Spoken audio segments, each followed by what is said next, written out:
Hello mga kapantin! So, ayan, kumusta kayo? So, ngayon ngang araw na ito ay dumating yung in-order ni Angel na bag. So, ayan, nakikita nyo naman, super excited ang bata. Ayan, so, ayan. So, siyang pumili niyan mga kapantin, yung bag na yan. So, dahil magpapasok ka na naman, busy na naman ang mga mamis, diba? Busy na naman bumili ng mga gamit pang school.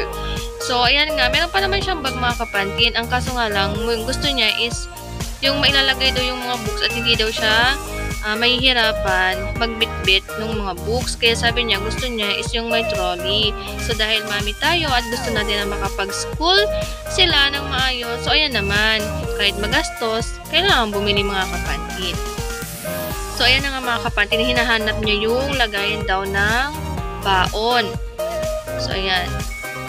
Bali, meron kasi siyang lagayan ng baon at meron ding lagayan ng mga pencils, ayan, crayons.